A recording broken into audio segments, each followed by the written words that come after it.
Israel.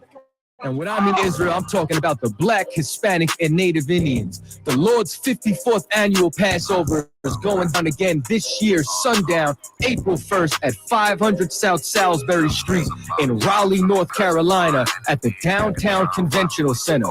It's got enough room for all of us. The Lord's 54th annual Passover. Last year, brothers and sisters showed up from all over the world, rocking ancient garments and glorious apparel in order to serve the Most High in Christ. Now, it's that time again. Commander General Yohana's putting out the decree for all brothers and sisters to show up sundown, April 1st in Raleigh, North Carolina. Join us at the Sheridan in Raleigh, the hotel right downtown. It's at 421 South Salisbury. The Passover is right up the block at the convention center, literally within walking distance. Make sure you pull up. Make sure that you do your due diligence because rooms are going fast and they are limited this weekend. You understand? We have months in advance of preparation. Do not wait till the last minute to get your room. The Lord's 54th annual Passover, Saturday, April 1st in Raleigh, North Carolina. Join us there. It's about time, send the curses to them enemies. One, it's that time of Israel. It's the Lord's 54th annual Passover in North Carolina. Y'all know what we do. Y'all know what we came to do. Huh? The ISUPK under Commander General Yohana will be hosting the Lord's 54th annual Passover in Raleigh, North Carolina at the Downtown Convention Center.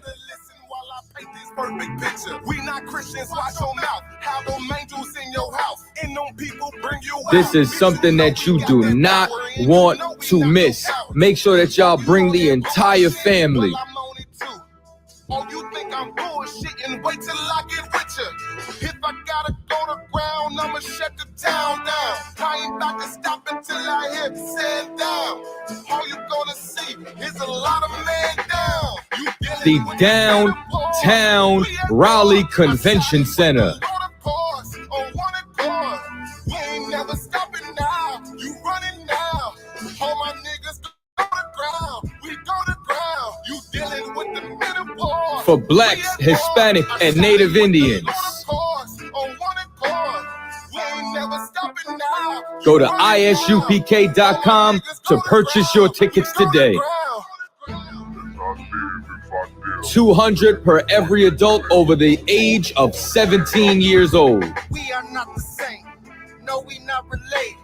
I'm not stuck on living. Death is a vacation. My camp undefeated. You cannot debate it. You just want the clout.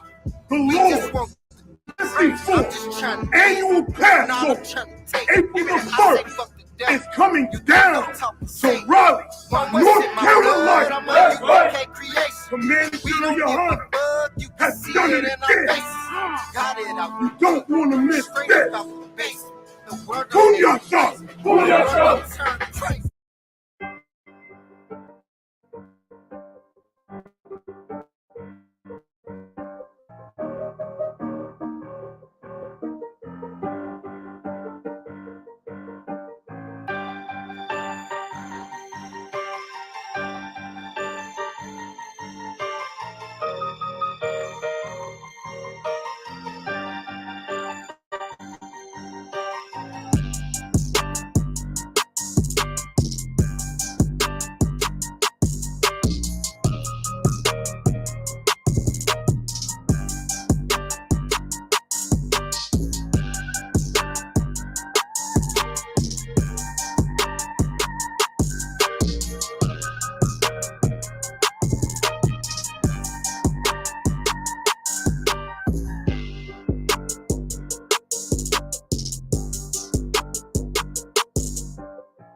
public service announcement to all the sisters out there. You already know what time it is. Them Passover corsages is blooming absolutely right this year. If you a married sister, rock that red corsage. For all the single sisters out there, the white corsage made us for you. Stop playing. You cannot be Passover ready without rocking one of these. Just $10 to complete that fit for the Lord's 54th annual Passover. Pre-order yours now. Click the link below for more info. For just $10, I got a feeling that this is just the right batch of flowers to have you looking on point and official. Sisters, make it your business to get you one, and we hope to see you there. Shalom, Israel.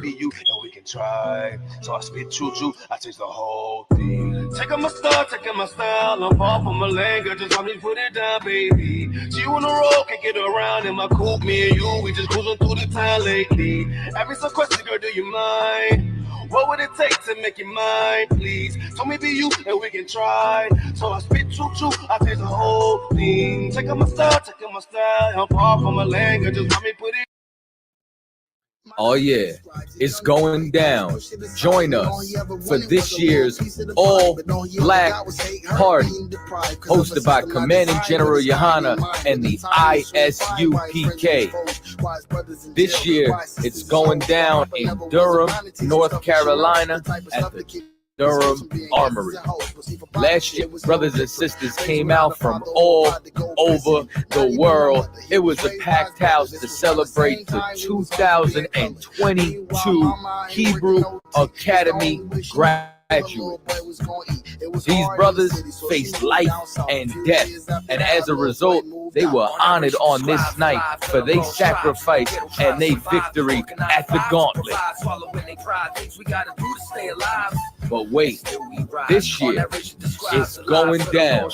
There will be a Hebrew concert featuring Captain Akai, 144 the Rebel, King Ty, Captain Ty Ward, Lost Tribe, Captain Katazai, I Won Your Allah, also known as Dope E, and Officer Natazai, UPK Natazai, and much more. It's going to be an open bar. Make sure that you get your tickets. It's going down this year, 2023, the 54th annual Passover and the annual All Black Party, hosted by Commanding General Johanna and the Isupk. Still blessed and still we rise.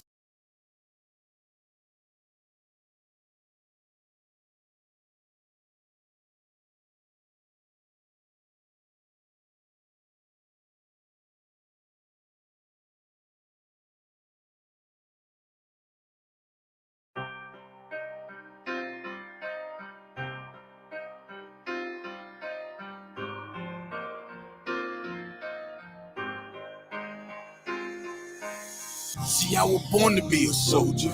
See, I was born to be a soldier. See, I was born to be a soldier. I was born to be a soldier. Hey, hey. See, I was born to be a soldier.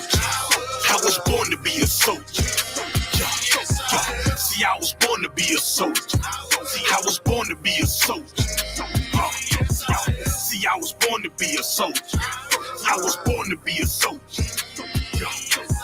See, I was born to be a soldier. See, I was born to be a soldier. Left, right, left. I can tell you what it feels like when them problems kicking in. I call it real life. Now I'm feeling trapped. Who can I trust? Second guessing everything. Who can I love? I remember sleeping on the floor, ready for whatever. I was sleeping by the door. I was down bad, didn't want no one to know. I was on my own, didn't have nowhere to go. Everything I seen was a test. I was born to be a soldier, nothing less. This is the life that I chose. This the life that I chose. This the life that I chose. This the life that I chose. See, I was born to be a soldier. I was born to be a soldier. This is the life that I chose. See, I was born to be a soldier. See, I was born to be a soldier. See, I was born to be a soldier. soldier. I was born to be a soldier. This is the life that I chose. See, I was born to be a soldier. See, I was born to be a soldier. Left, right, left. All black is the uniform. Soldiers dead and gone. I'm forever pouring liquor for them. Try me or my brothers, and I'll be moving bodies for them. Came up out the struggle and maintained through the storm. Niggas dying for dead presidents, fucking up their residence. White man dirty tricks. They call this shit politics. Vagabonds, and they some natural born lunatics. That what they is. They shut you down when you speaking truth. It black boots when you in the truth. It black boots when you in the truth. This is the life that I chose, nigga. See, I was born to be a soldier. I was born to be a soldier. See, I was born to be a soldier. See, I was born to be a soldier. See, I was born to be a soldier. I was born to be a soldier. See, I was born to be a soldier. See, I was born to be a soldier. Left, right, left.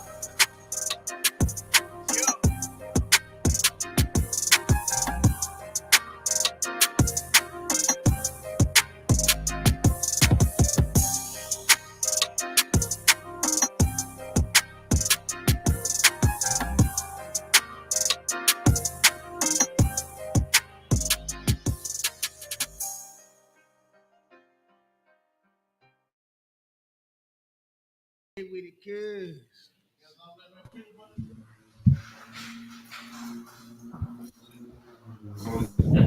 Shalom, by the one, y'all. Doc, can you hear us in Durham, sir? Come, Shalom. What's going on, Brees? Not much, out of one. Let me give you center stage, sir.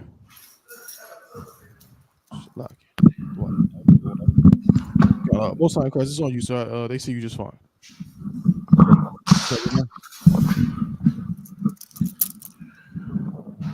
Shalom, Lord Christ, sir. We hear you loud and clear in Charlotte. All right, Shalom. Shalom, Lord Christ, sir. All right. Turn me up, son, Bunky, up over sure.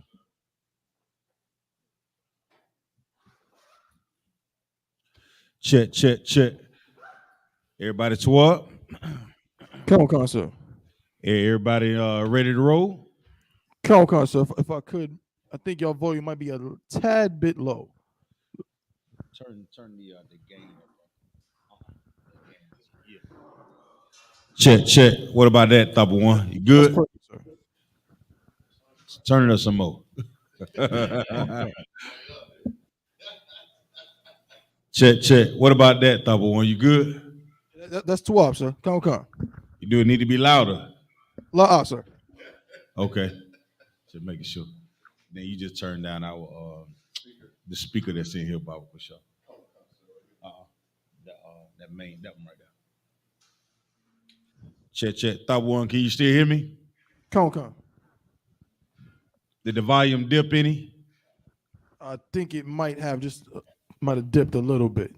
Turn it back up. Turn the main down. Yeah, check. You still good? Yeah, that sounds about right like that. Yeah, so no, you actually good. I got to turn my volume up over here just a little bit too, but you good. You're perfect, sir. Most High in Christ. Yeah. We strive for perfection, man. That's right. Striving for perfection. We good? Everybody in here? Who we got? Who we got with us tonight, Thought One? Okay. We got right now we got Durham, of course, Fayetteville, Charlotte, and Goldsboro's backstage. I'm putting them on right now. Okay, Most High in Christ. Okay. So, if I could, sir. Please. We now are able to broadcast from 8 different channels on our StreamYard. Okay. So if one of the Akim in Fayetteville want to send me, one of y'all logins for your Facebook or YouTube, I can add that so it'll be live on there as well. I mean, shoot. I tell you what. I tell you what, it's my login, Thought One, but I'm gonna have to get with you offline and get it to you, okay? Okay, no sweat, sir. But if you could, I have to get with you offline and send it to you because I had to give you the password, right? Come on, sir. Okay. Most High in Christ. We know how to fix it. Okay, it's 2R. All right, we good? Yes, sir. All right, let's clap it up. Once again, we're the Isupk Star, the 1 West 125th Street, Harlem, New York, operating up under Commanding Junior Hunter. If you're not in the Isupk, you are not in the truth. You understand? Across the nation, you know what I'm saying, we there's nothing more imperative that the Black, Hispanics, Native Indians wake up to the truth of the Bible. What is the truth? That the so-called Black, Hispanics, and Native Indians are the true Jews of the Bible, the Israelites, you understand? And guess what? We have a heritage that we descend from, and that heritage, as we know it, allows us to be the greatest people that's on the face of the earth. You understand? It is not just about numbers. It's about us being obedient to our Father. And us being obedient to the Father, we gain the entire earth. And without that obedience, we lose everything that we have. And if you take a look at Black, Hispanics, and Native Indians today, we've become a proverb and bywords to the other nations because of the conditions that we live in.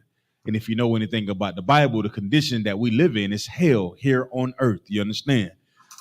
The Isupk has a job as priests and prophets of the Lord to open up the eyes of the ones that have been shut by the Christian pastor, by the politicians, and by oppression. So we go out into the streets and teach our people their heritage and their true culture according to the Bible. All right. So I want to get into a topic, if I may, Baba Kushah, and then we're gonna hold the questions. If anybody have any questions, you can put them in the chat, and if we have enough time, we'll get to them at the end of class. Good. So with that being said, give me some hot topics. Bunky, y'all showed me something earlier about a Christian leader, a Christian pastor, Mike Todd, the Louis Vuitton and the red bottom shoe pastor wearing penny loafers, you know what I'm saying? All that. That was something that he said. And as a pastor, is leading our people to the slaughter, man. And you will see how, and in this, Thought One, you familiar with what I'm talking about?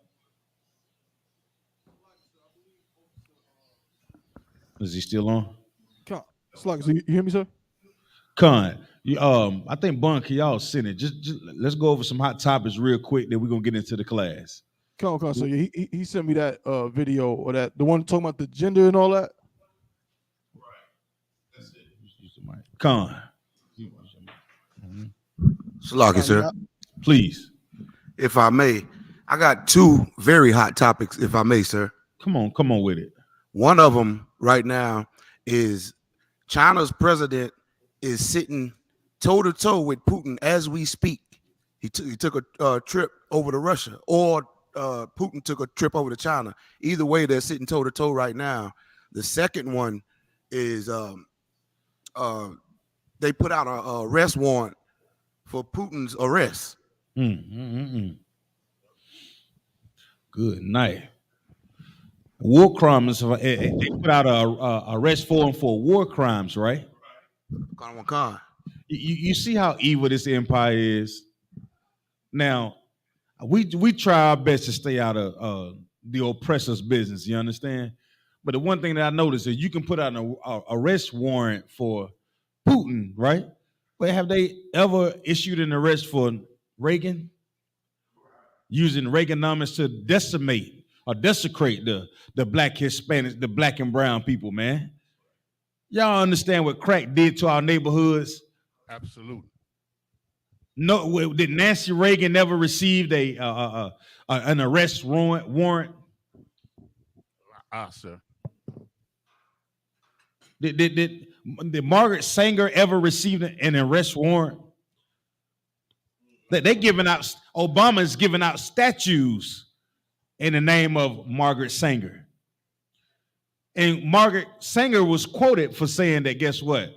Planned Parenthood were more successful in killing Black babies than the KKK.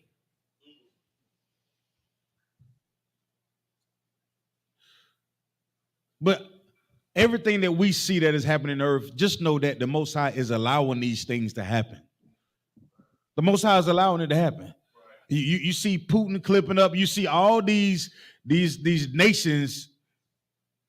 This is the time for us to realize, if you're looking at televisions, you shouldn't be watching the Tubbies anymore.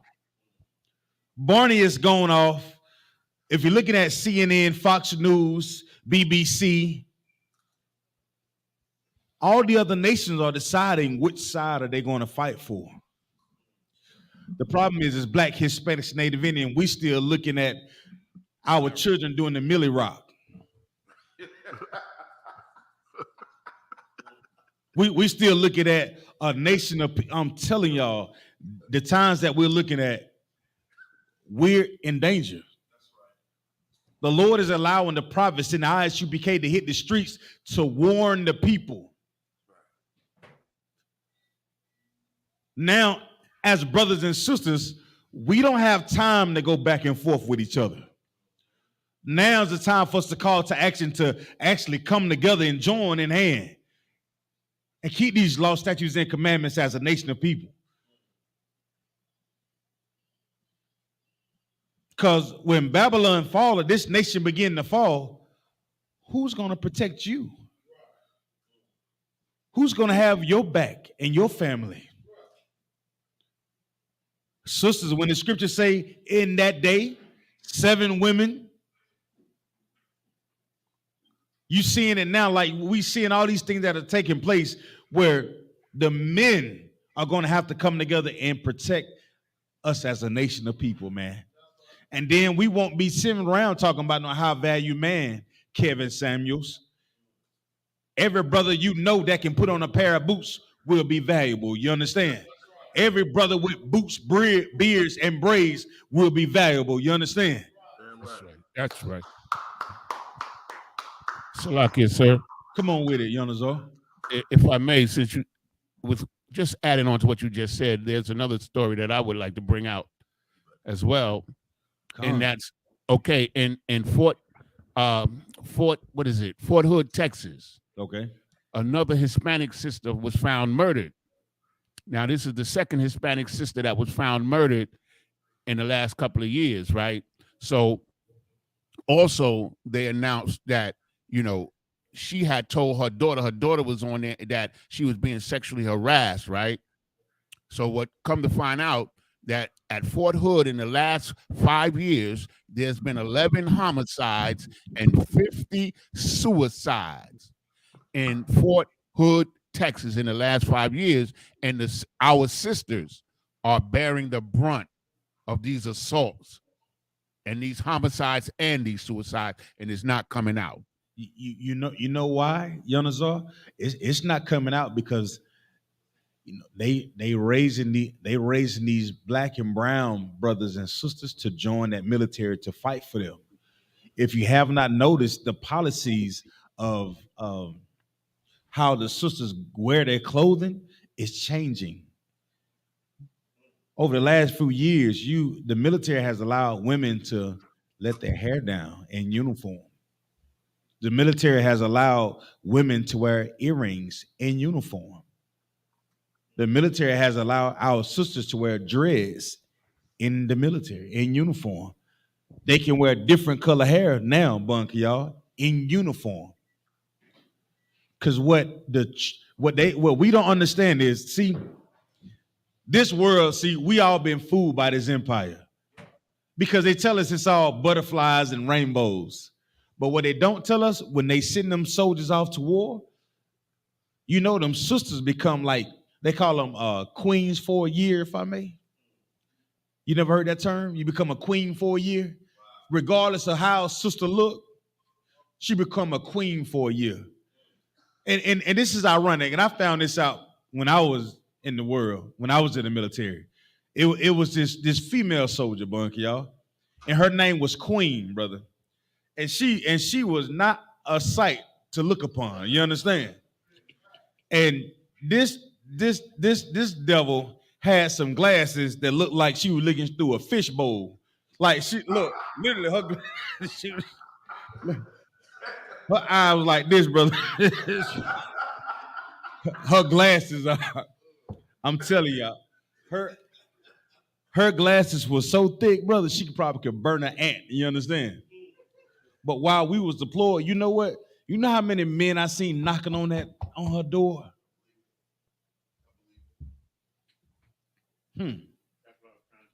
Ladies, the military and fighting for war is not the place for a sister. You understand? If you're black and brown, the military is no place for you. You understand? These are just the numbers of the murders that they actually happen to report. You know, the military have tons of unsolved mysteries, man. Tons of unsolved mysteries. And they all call it on the name of suicide. Con. And if I may, sir, like just a food for thought. Why are some of the jobs that are reserved to be protectors of other people have some of the highest rates of suicide? You know that police have high rates of suicide as well, just like the military. Why is that? Why is it? Sir. Come on. A lot of people are not made to be soldiers, and they can't take orders, and they can't take the pressure and the harassment that comes along with it. So in a situation like this, where there's this many murders, like it has higher ups involved for it to be this cover up. Come on. Because they understand how to make soldiers go and be prepared to die. You let them have fun. Let them have fun. You know what I'm saying? They have barracks parties all the time where women get raped. It's not too many sisters in the military that don't get bumped up against the wrong way. You know what I'm saying? Or rubbed the wrong way while they're in uniform. And depending on the rank structure, this sister has, she better keep her mouth closed.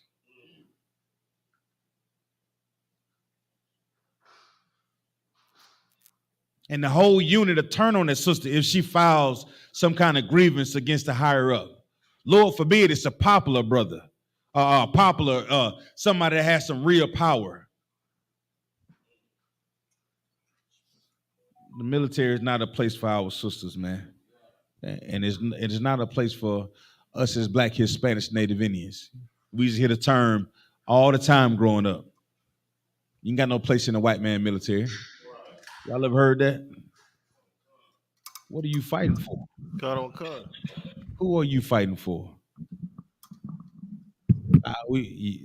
Soldiers went to Iraq looking for weapons of mass destruction. They ain't found them yet. What else you got, Yonazar? Well, that's basically what I had, sir, and I was going to repeat some of the things that Officer Shabayal already brought out about the war. Like, it's really getting serious over there. I mean, like, everybody's gearing up, you understand, and choosing sides, just like the Bible says. Yeah, you know what? Most High in Christ, get a Lord a hand, man, because this gonna segue right into the topic that I want to do tonight, Lord willing. Okay, tonight the topic is that I want to go into. What does it mean to be a brother in an army?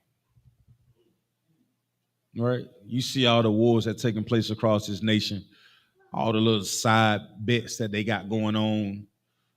Who's building type of military equipment to use against each other? What type of bombs they're gonna be building? But as Black, Hispanics, Native Indian, this is something that we need to learn as brothers in here. You understand? What does it mean to be a brother in the army? The scriptures are written in a particular way to highlight a certain type of lifestyle. Anybody know what that is? Salakia, sir. What is it? Come on. You have to be ready to give your life for your brother. Say again? You have to be ready to give your life for your brother. Ready to give your life for a brother. Now, who understands that most? Who would understand that the most? Veterans, sir, people that's been in the struggle or boots on the ground, or so to speak. And what would you call him? A soldier, sir. You call a soldier. right? For somebody to understand that dying for your brother is a way to live life, only a brother who understands that will be a soldier. You understand? A sister that understands that will be a what? A soldier's wife. Y'all understand that, right?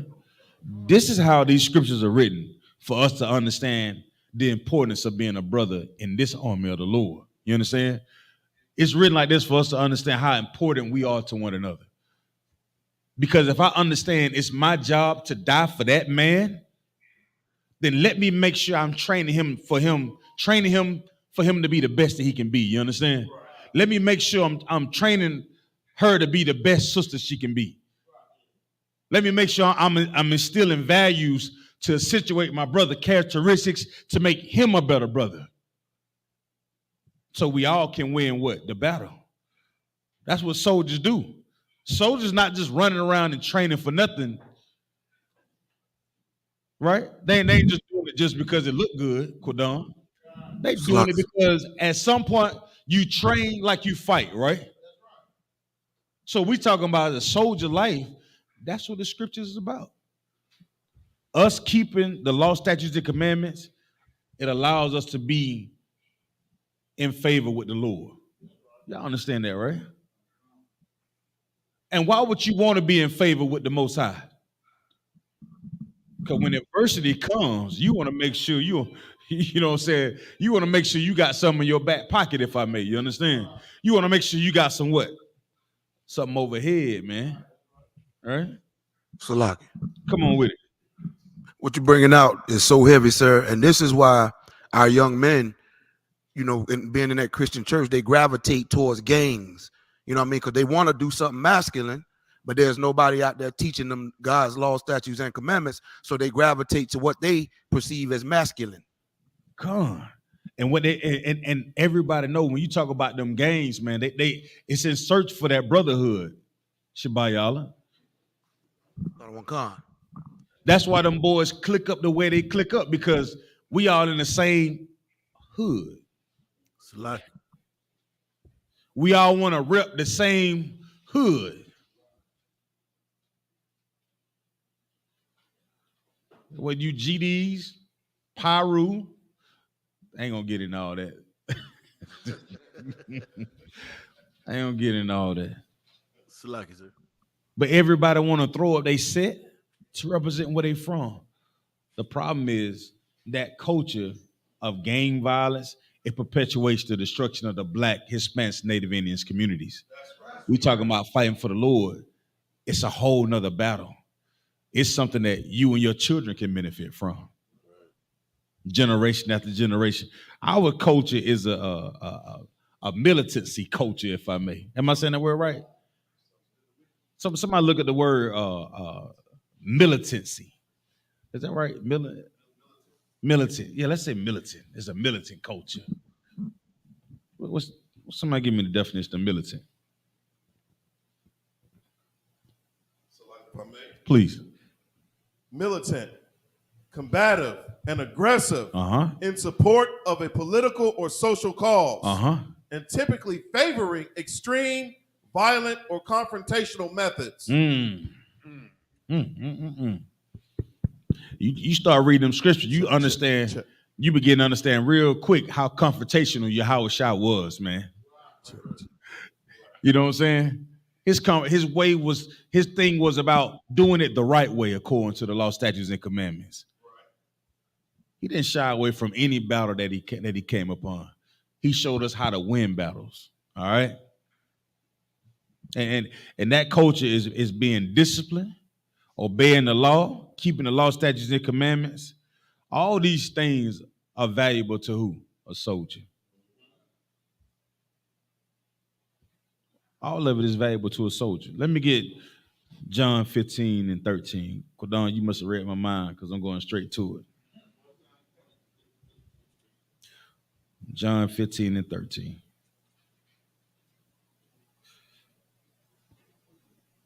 Everybody good? Salaki, sir. Come on with it, boss. What you're saying is so heavy about our people as Blacks, Hispanics, and Native Americans. You know, a lot of our people, we come from a nation of soldiers. So it's in a lot of us to be soldiers. Mhm. And I think I heard General Muhammad say one time, like, a soldier gonna find him a army, or he gonna find him a battle. He gonna find somewhere to fight. Huh. So that's why our brothers get off into gang banging or Esau military or whatever. But now, you know, the water to the Most High Christ for Commander General Yohana holding down this truth that we got the army of the Lord for our brothers and sisters to join into. Right. Give him a hand, man. Straight up. So who got it for me? Who wanna take off and read it for me? Console, I got it. This is the book of John, chapter 15, verse 13. Greater love hath no man than this, that a man lay down his life for his friend. That a man lay down his life for who? For his friends. Now, if you talking about brotherhood, this is the pinnacle of brotherhood right here, man. This is the pinnacle of brotherhood. We got to understand what love is and what a friend is. You understand? So, what is love? Let's start there. What's love, Kodon? Check. Salaki, other one. Love is that we keep the Most High's commandments. That's true. Give me another way to say it. That's Shalom Shakta. Action, sir. Actions as in what? If I may. Come on with it. It's correction, sir. Love is correction and sacrifice. To who? Or for who? For the Akim and Aquatium. Yeah, obedience to the Most High. Right? Kind of one concept. See, everybody get afraid of this obedience word, right? But when you talk about obedience, what y'all think should come through your mind? Obedience has to become a duty, man. If you're a soldier, you got to understand, like, you obeying the law, statutes, and commandments, that's your duty. You understand? It's a duty to be a soldier in the Lord and say, I'm gonna keep the law, statutes, and commandments, right? It's part of your responsibility. So it hit a little different when you say, hey, Salak, y'all, hold this post down right here. This is your duty. You see a brother, come on with it. And then when we was in the world, we didn't mind obtaining that duty to please her booty. Yeah, come. You know what, Shabayala? That's real. Cause brothers are jump through hoops to chase some tail. Right. You tell a brother show up on time. Hey man, we camp start at 1. You looking at all type of reason why you can't show up at 1 o'clock. I remember back in the day before brothers had GPS, man, a sister could give you her address and she say, and I guarantee you'll make it to her damn house, man. She be like, I stay on 1536 Auburn Avenue. You would find, brother, have 10 pieces of paper. You know how you print it out on MapQuest?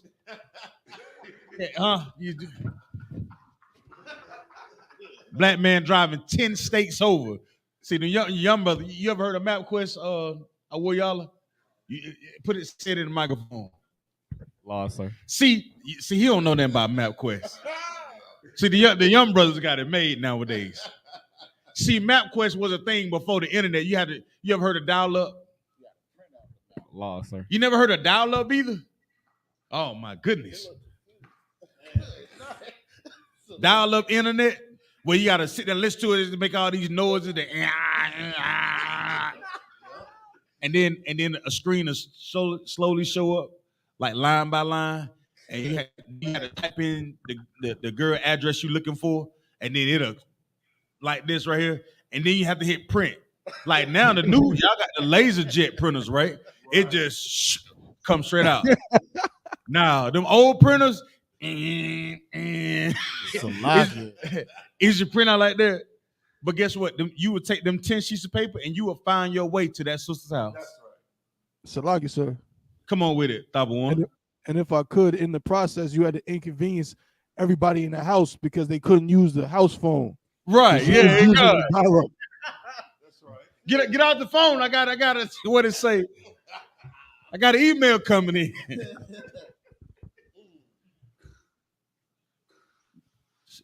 We made provisions to get where we want to be. That's one of the things I learned about this truth and being a soldier in the Isupk. The sacrifice is being where you're supposed to be when you're told to be there. That's the sacrifice. They used to say this all the time. The hardest part about anything you're going to do in life is showing up. Just be there. You understand? You want to become a trooper in the school? Start showing up to class. Right. That's why I say come in all black first 90 days. You want to get a name? Do this 90 days. Everything has a criteria that's required for you to move to the next stage of life. That's right. So why you think coming in here is something different? It's not. And you know the ones that don't want to come in here and do it the right way, guess where you see them at? They're out there wearing Jordans with their mama lampshades wrapped around their damn t-shirts. And here you learn to be a soldier. You learn what discipline is. You learn what duty is. You learn what responsibility is. And it's a trickle-down effect. Because if you're doing it the right way, the brothers that's supposed to watch your six, guess where they're going to pick it up from? They're going to pick it up by what you do and what you say. So if you wonder why your soldiers ain't performing like they're supposed to, it's probably because you're not doing what you're supposed to be doing. It's a duty, Akim. And it takes brotherhood to want to do this, because we all have to understand that we all have the same battle.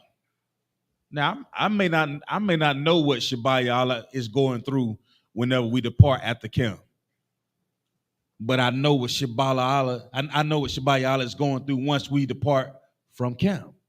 Why? Because he's my brother. And I know the brothers that would do what? Labor amongst, right? You know we all fighting the battle a lot. We all got something to be fighting for, right? So read that scripture again. This is the book of John, chapter 15, verse 13. Greater love have no man than this, that a man lay down his life for his friends. Mm-hmm. A soldier that understands the duty of love and responsibility, that's a brother that's in the Isupk, man. That's right. A brother or sister that's in here understand the responsibility of love and brotherhood and sisterhood. And if you do not understand that, then you need to check yourself. Stop looking around and pointing out what everybody else is doing it wrong. Oh, you doing this and you doing that. 9 times out of 10, you know what you need to do? Go in that bathroom, right? And stand in front of that little what you call it? That little sink area, and wipe that damn mirror off. And tell me what you see. You fix you, everything else will take care of itself, man. You know what that is? That's knowing that the Lord is on your side, man. You sitting around complaining, you always looking for something to be mad about, you because you don't understand who the Most High is. You thinking you got it all figured out. I'll fix it. Somebody tell me, what's the difference between being a soldier and being a civilian? What's the difference between being a soldier and a civilian? Come on.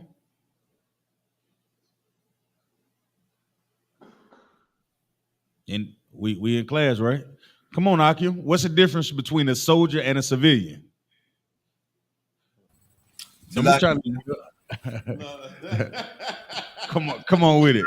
Who's that? A civilian do whatever they want, and a soldier take orders. Come on. A civilian, what's another word for doing whatever that you want to do? What's one word you can sum it all up, just sum that phrase up? A civilian is what? Select. Come on with it, boss. Selfish? Yeah, they selfish, but that's not what I'm looking for. Come on. Salagi, sir. A soldier is obedient. What's A soldier is obedient, but what is a civilian though? How do you class? Well, what's a word you can classify a civilian? Come on, Buck, yo. Non-combatant. What else? What's a civilian, y'all? Come on with it. You doing whatever that you want to do. You are what? Salaki. Mm-hmm. Free? You free. Yeah, right. You give him a hand.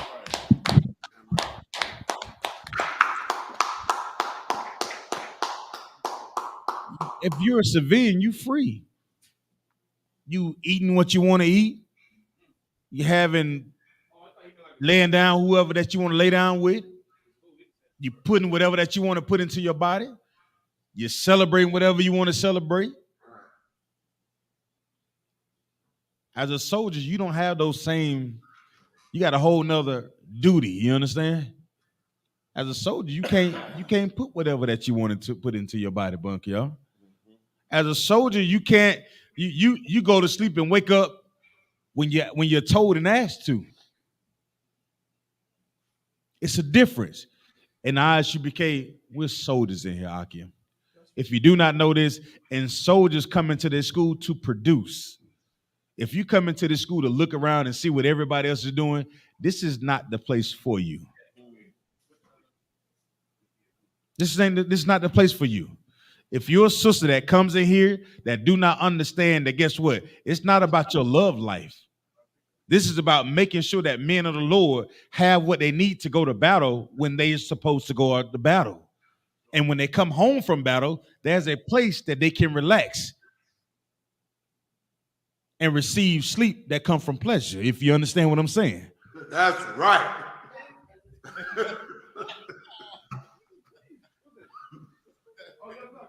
You understand? Y'all see them soldiers that come back from the military, them wives be hugged, they be kissing and guess what? Soldiers, they don't even care, Bunky, y'all. They done had a phone conversation with this woman. She done slept with 3 men while he been gone. She done had a baby that don't even look like him. But when he come home from war, she there with flip-flops on. He just happy to see her. Now, after the first 2 months, after all that bullcrap, well, then he come to his senses like, yeah, whatever. I'm gonna get rid of you. You know what I mean?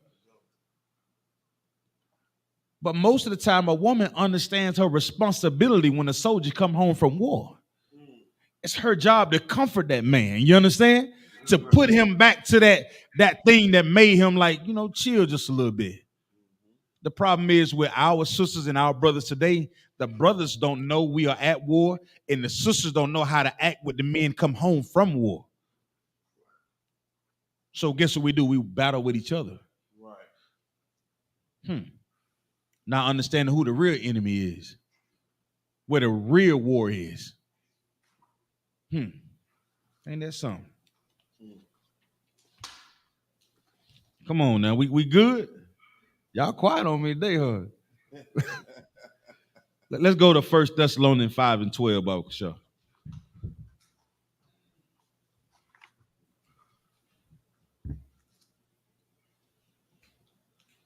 Let me ask y'all a question. What type of man would put his life on the line for his brother? What type of man would do it? Yeah. Come on. So, like, I don't know if I may, a righteous man. Come on. It sounds like something you would do on the battlefield. Huh? First Thessalonians 5:12. And guess what though? Here go the other part. Like, how can I say this? What I'm looking for. It may not always be a physical danger either. Y'all understand what I'm saying? It may not always be a physical danger that you might have to save your brother from. What other dangers can you save your brother from? That other than physical? Come on. What other dangers can you save a brother from other than physical? Come on. Salakia, mental, spiritual dangers, Right. financial So, dangers. right. So we all share this. Give me the first one. What was the first one you said? Like mental danger. A mental danger. So somebody give me an example of a mental danger that you can help your brother from while he going through it. What's a mental danger that you think a brother? Come on. Hello? Salakia, a brother giving too much of his strength to women. You know, his mind, he got his mind caught up in serving his woman. And for you to do that, you have to understand that this is part of your what? It's a duty that we have. That's brotherhood. Right. You understand what I'm saying? That's brotherhood. For you to look at a brother and say, you know what? He may not be dealing with something physically, but mentally, my brother is at war. That's right. This is part of my duty. You understand? Right. To be a brother to him. Sisters, if you see a man that is struggling with something, he may not physically, he may be fine. He may be that dark hunk of chocolate that you always desire, right? And if you may like them light bright brothers too. Ain't nothing, whatever floats your boat. You know what I'm saying? Tomato. You understand? But sisters, if you see your brother going through something mentally, don't tear him down while he's battling. It don't make sense. Don't make sense at all. Brother, if you see your brother's battling with something mental, why push that cup on over there to him? Huh? Why would you do it? What was the other one, Bunk, y'all? So we got physical danger, we got mental danger. What else? I guess you could say spiritual. Spiritual danger. What would be an example of spiritual danger? Okay, brother, brothers. Hold on. Give me and get somebody else. What would be an example of spiritual danger? Spocky, sir. Come on. Depression. All right. So how would you help your brother battle with depression? Okay, remember, our job is to lay down our life. There is no greater love than we lay down our life for our brother. Right. So if you got a brother dealing with spiritual, how do you help that brother out? In order for you to help a brother, you have to know what his issue is. So you go to that brother, he and thee alone, and you talk to him. And you try to find out what his issues is and see if he's willing to talk. And if you can help him, you help him. If not, you can suggest that he takes counsel. Most High in Christ. You know what you didn't say? I don't know what's wrong with Kodon, man. That nigga tripping. That's what you didn't say. You know what you didn't say? You didn't go back and start talking about a brother behind his back. You didn't go back and start talking. And so many times, like so many of us think, like you think you helping somebody by saying something about somebody to somebody else. You're not helping a goddamn thing. You're actually making the situation worse. Because the one thing that you can do to fix it is right there in front of your face. The brother dealing with a mental illness is right there in front of your face. The sister that is dealing with mental illness is right there in front of your face. Right. So why go talk to another brother or another sister about something that you see somebody else going through? Are you really helping your brother when you do that? Are you helping your sister when you do that? You're not. You're making it worse. You talking about really helping a brother or sister is going to him and him alone. Somebody respect you a hell of a lot more, man. They say, damn, man, you didn't try to embarrass me in front of everybody, man. If my breath stink, I want you to tell me my breath stink. Don't go over there and tell Ayathan. Damn, man, Officer Zion, God, that nigga kicked it. I got Bruce Lee on his tongue, boy. God damn. I'd rather you, hey, brother, I got these Tic Tac. You know what I'm saying? You gotta do it like a butt in the wood. No, nigga. Suck. Don't chew, ain't it? Yeah. Watch out, buddy. Yeah. Watch out. The setup was real, huh? Yeah, both sides crazy. So guess what else? We said financial danger too, right? Man, you see a brother in that dice game, he's shaking it up, he bucking, you know what I'm saying? Oh boy, he hit it, lock it in, you know what I'm saying? Still, left, What's your point? Hold my point. What you got? I'm bringing it back. Right there. 5. Look. Wow. So he up $200 until Shabayala walk in the room. Shabayala said, I got my own dice. Don't shoot dice with a brother bring his own dice, huh? In your mind, you thinking you up. Now, all of us know Shabayala. This brother, he's well known. You know what I'm saying? He's solidified in the dice game. You understand? It's my job to go to Ayathon right then and there and say, Salakia Ayathon. Brother, you're in financial danger right now.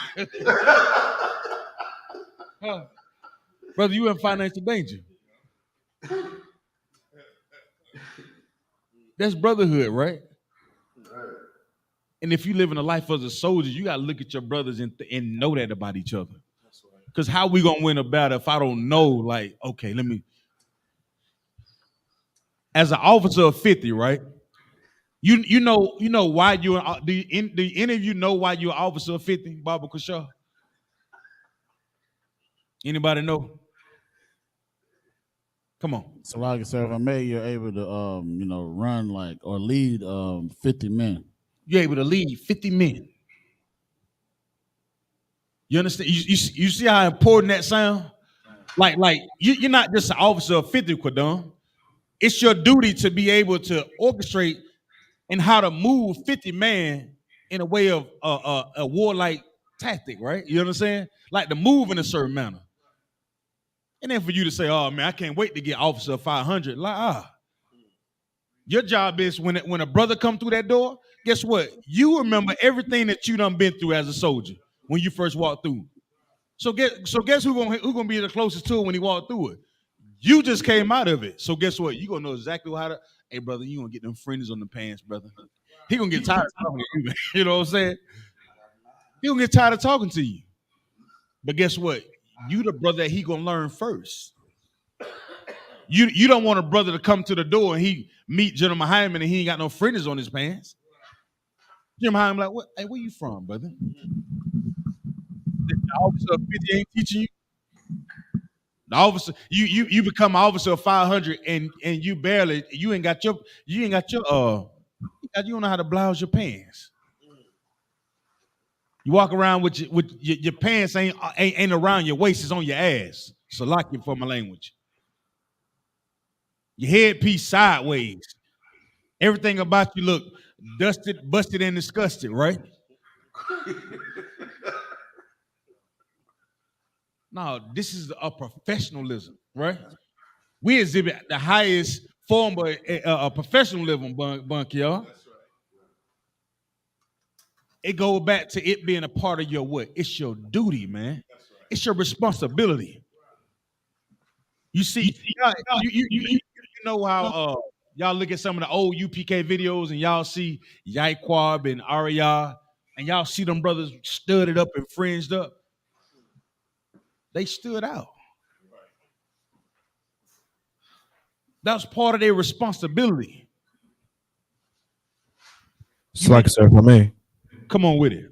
It's like I ain't trying to, go backwards, but I had a a preset when you were talking about as far as our duty, you know what I'm saying, as far as helping a brother out. You know what I'm saying? I just had a preset for you if you two are be pulling. That's Mahayah. My man. Come on, Mahayah. Hey, Salagi, sir. Go ahead. Salagi, this goes, bro. I just want to make sure y'all can hear me. Salagi. We got you, Yerma. You good? Sir. I hear you, but I don't see you on the screen though. Salagi, our camera down right now, so we're just gonna be at the audio. Okay, the water, brother. What's that price? All right, so come on with it, Mahayah.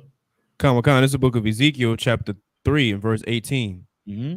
When I say unto the wicked, thou shalt surely die, and thou givest him not warning, nor speaketh to warn the wicked from his wicked way, to save his life, the same wicked man shall die in his iniquity, but his blood will I require at thine hand.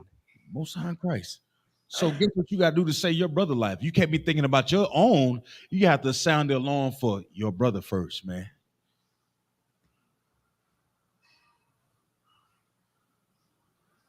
Hey, brother, that's it. That's a bad idea. You don't want to do that. Hey, brother, put that down. You don't want to do that. Hey, brother, you need to start showing up to camp. You ain't been to camp in the last couple of weeks, huh? What's going on? Everything tore up? How's the family? Oh, okay. Sweat. Oh, you been paying your camp funds to Cap? Oh, brother, but did you call Cap? Let Cap know that you ain't had the camp funds to pay? Oh, man, brother, you been paying the building fund. Oh man, you been paying your tithes. It's a surefire way to understand what sacrifices that your brothers are making if they're not even coming around. How can you know a brother if they're not coming around? Right. Make yourselves available. It's part of your what? It's part of your duty. It's part of our responsibility. Because I learned this a long time ago. When you think everybody else gonna do it, it's not gonna get done. You make it yours, guess what? You know without a shadow of a doubt, it's gonna get done. Y'all, every brother understand. Y'all may not come through the doors understanding what a soldier is, but by that third week of Hebrew Academy, you probably figure out, God, what in the hell I done got myself into? Them damn mouths get dry, muscles start hurting. You ain't never, man, my epilecurus is hurting, brother. What's your epilecurus? That's the muscle behind your ear, right here. How the hell I pull my epilepharus?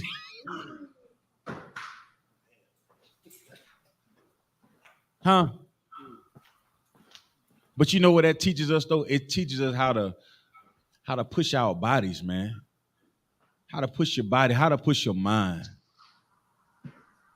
And then you looking at the brother next to you and you understand that guess what? This pain is something that we all can endure. We can endure it. And guess what? You get stronger and stronger and stronger.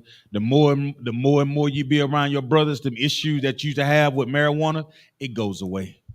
The issues you used to have with watching porn, and it goes away. The whoring and the whoremongering, the more you be around your brothers and your sister, it goes away. That alcoholism, all that drinking and falling out drunk, guess what? The more and more you're around your brother, you begin to realize like being around my brothers is more important than this damn bottle. And guess what your brother realized too? He realized that when he look at you, he say, damn, he want to be around me more than he want to be around the damn bottle. You see how that works? Like we recognize like the benefit in us being around each other. We recognize the importance of preferring one another, if I may. And I thank the Lord, Barakatah Yahweh Shah, that we had a brother like Captain Thought that pushes us to get together, man.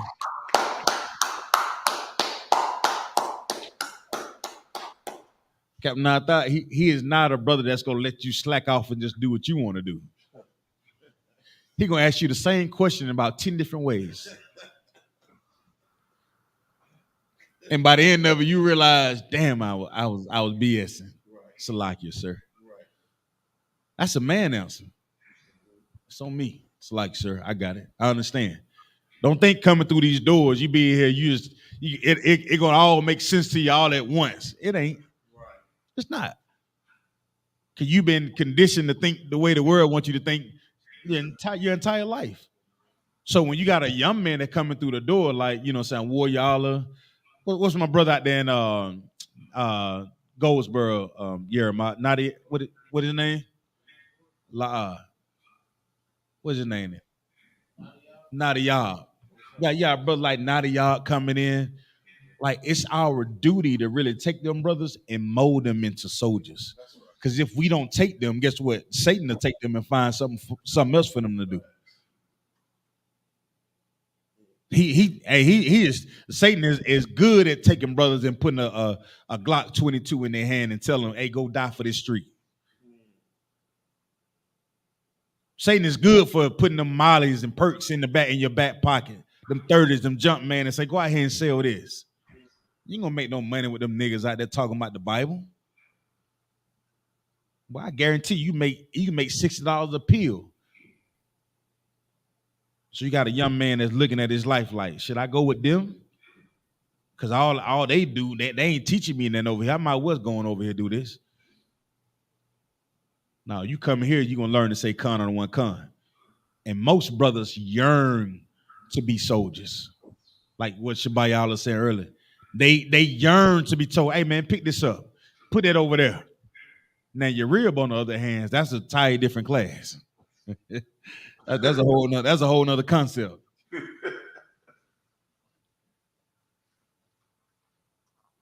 She's looking for a reason to disobey you. Anything you see. Never mind. Salaki. Come on with it, Shabayala. Con, what you bringing out is so heavy. Like when I was in the world, I had brothers that used to follow me, and I'm following them.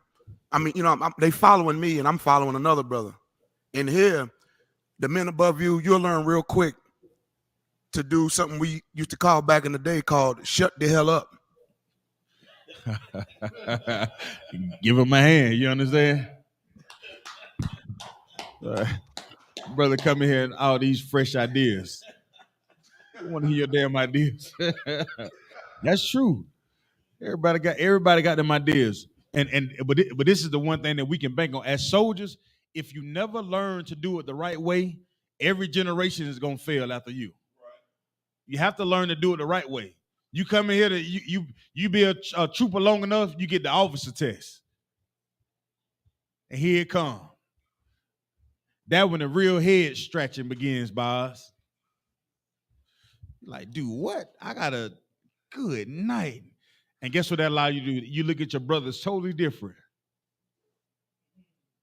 No matter what you thought about a brother above you, be like, man, I know I can read them scriptures, man. I'll be able to call them verses out, man. It's easy. You get the officer test, you be looking like I Love Lucy. Nevertheless. 1 Thessalonians 5:12. Who got it?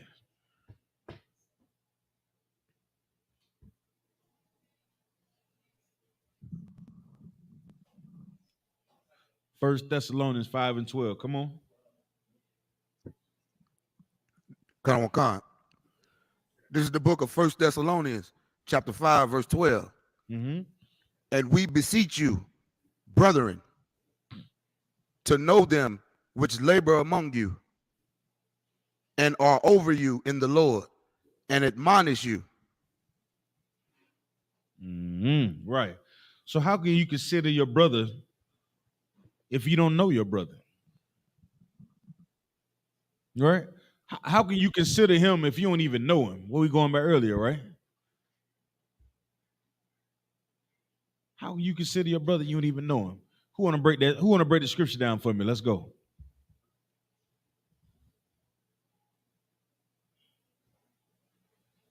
Read it again for me, Shabayala. Come on, Akim. Let's go. Wake up. Con. This is the book of 1 Thessalonians, chapter 5, verse 12.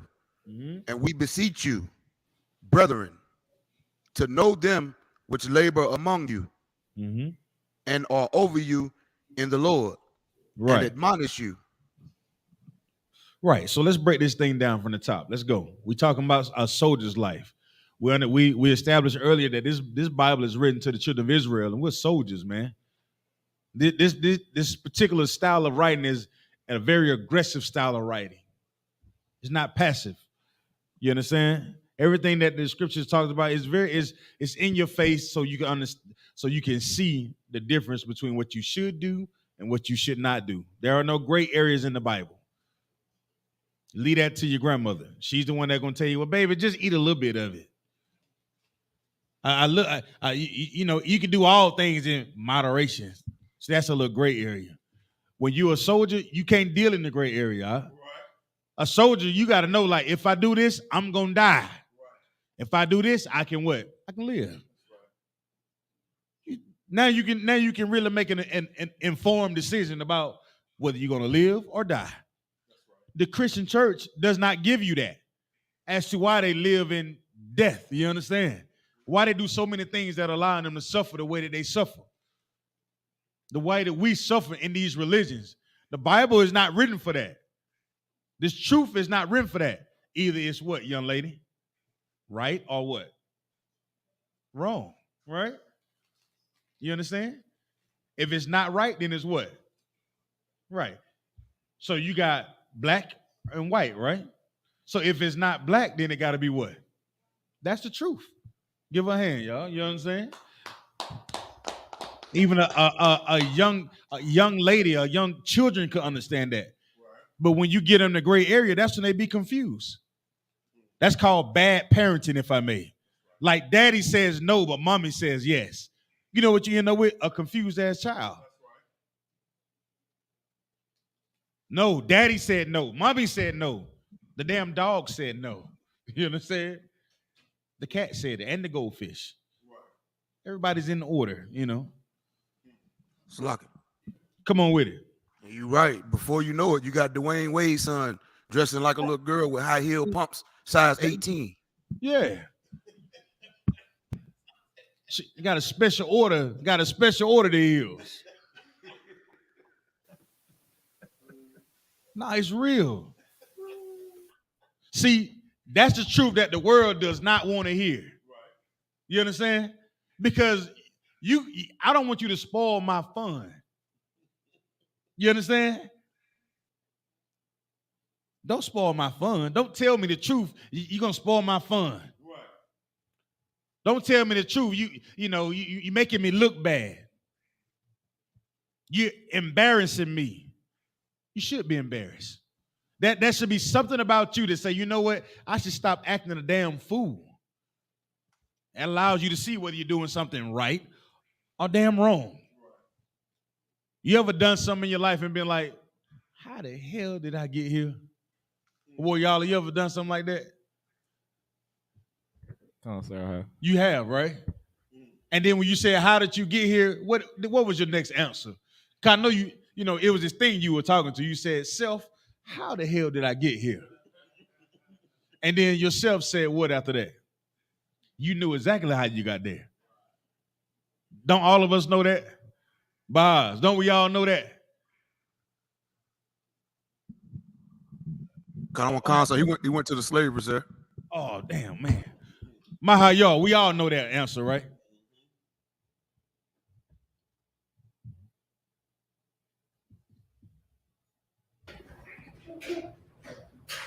Oh, there go Jeremiah. The brother with many backgrounds. Everybody got about 20 different backgrounds, y'all, I promise you. And all of them fire. Every last one of them fire. Most High Christ. God don't care. Most High Christ. So read that verse again. What y'all? This is the book of 1 Thessalonians, chapter 5, verse 12. And we beseech you, brethren, to know them which labor among you and are over you in the Lord, and admonish you. Mm-hmm. So I beseech you, right? I beseech you mean what? I beg of you, right? You begging a brother. I beseech you, brethren, to know them that labor among you. What does that mean, to know them that labor among you? Baba Kusha, what does that mean? Come on, let's go. It's like knowing the men that are fighting with you, knowing the men that are, going to war with you. What is the word "no" indicates? What does it mean? No. So it's not N-O, right? So it's what? So, like, if I may, sir. I'll just give you the definition of no. Please. Be aware of through observation, inquiry, or information. Have developed a relationship with through meeting and spending time with them. Be familiar or friendly with. Y'all see that right there? You see how important it is to spend time with your brother?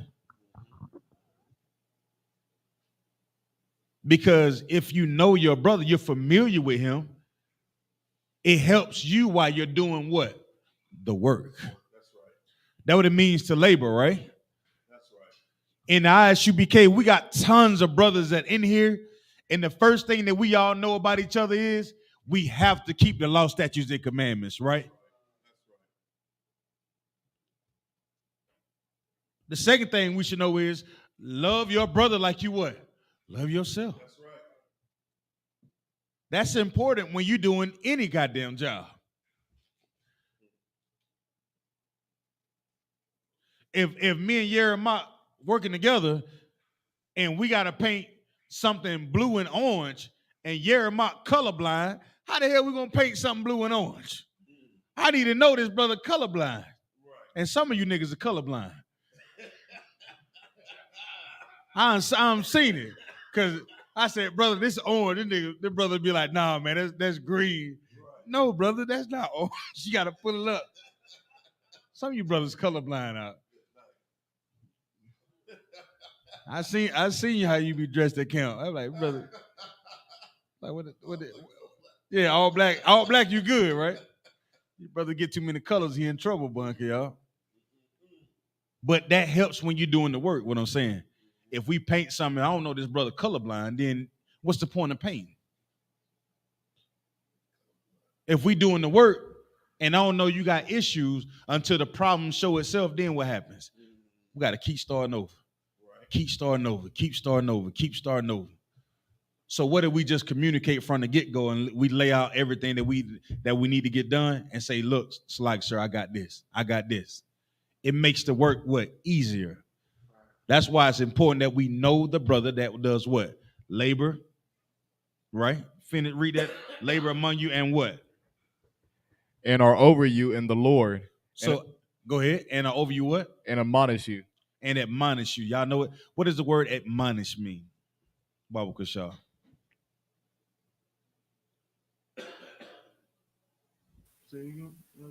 Now you hear it said that are over you in the Lord. That's a very important part right there too. Y'all know what that means, right? Over you in the Lord first. What does that mean? Come on, young man. I mean, it's like a way y'all true. It's lucky that they in the truth. That ain't the Isupk. Say again? That ain't the Isupk. That ain't the Isupk meaning what? It's like how you are to me. The brother's making sacrifices. Okay. You understand? In the Lord. He's at camp. He's paying his tithes. He's in class. He's sacrificing his time, his efforts, his everything is in the Lord. You understand? He's not in what? The streets. Right. You want a brother over you that's in the streets? He can't be over you in the streets. He got to be in the Lord to what? Admonish you. Meaning what? What does it mean to admonish? So, This the Google Dictionary of admonish. Warn or reprimand someone firmly. Yeah, to correct a brother. That's right. The streets can't correct the streets. I'm sorry. That's why the Christian church is in such shambles that it is in right now. The pastor switching, the choir director switching, huh? The usher board is listening to Young M.A. all morning.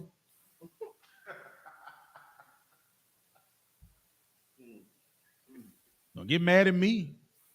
Get mad at your church. Right.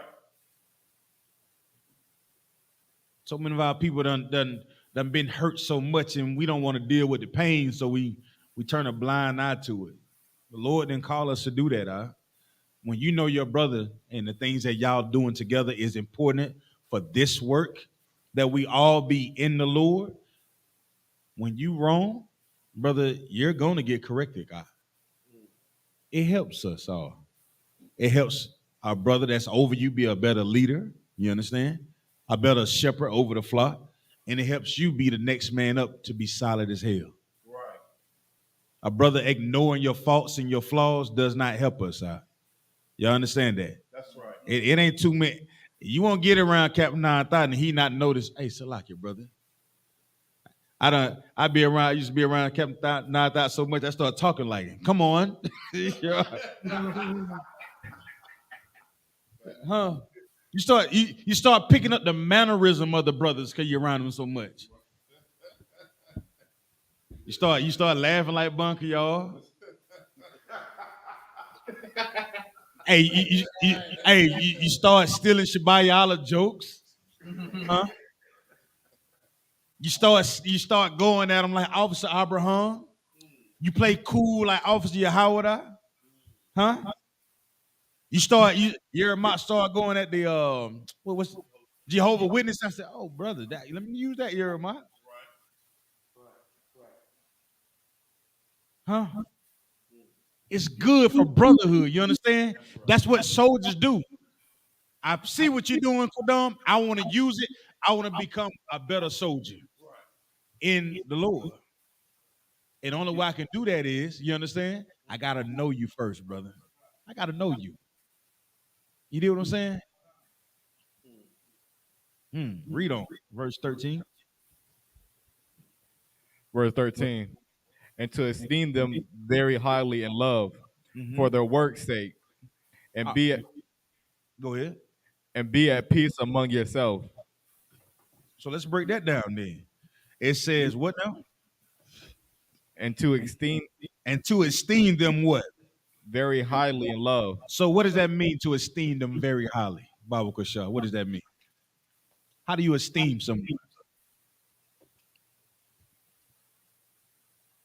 So the first part is to know them that labor among you, right? To get to know them in the Lord and correct them when they're wrong. Now it's time to what? Esteem them. To do what? To honor them, right? Very what? Very highly loved. Now, why would you do that? Why would you do that very highly?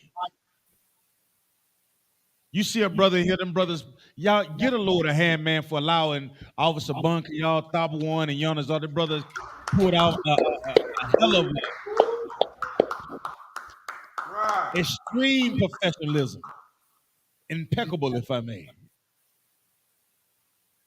Oh, man, them brothers, they was on it. Jonas being the historian that he is. Top One being the excellent writer, you know what I'm saying? The grammar, see, we know these things about these brothers because we be around y'all so much.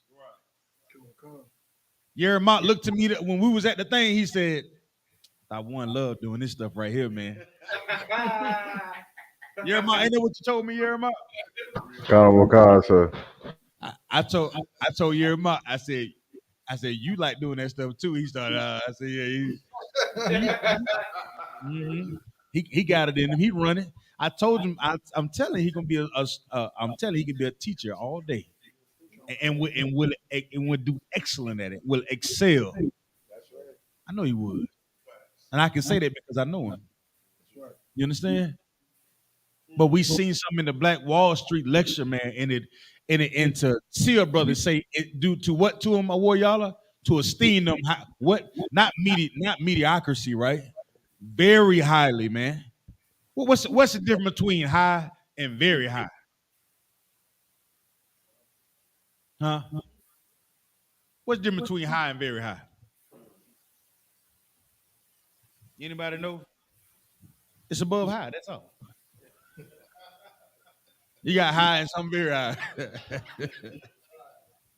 That's all. But you do it where though? What's the important part? You do it where? In love, man. That's right. In love. You talk about how to establish a brotherhood as soldiers and us coming together. You got to do it with love. You got to do it with esteeming one another. You do something good, you always want to be the brother, man. Good job, man. Great job, brother. You did that. Because you don't know what this brother dealing with, huh? You don't know what type of financial dangers that he's in.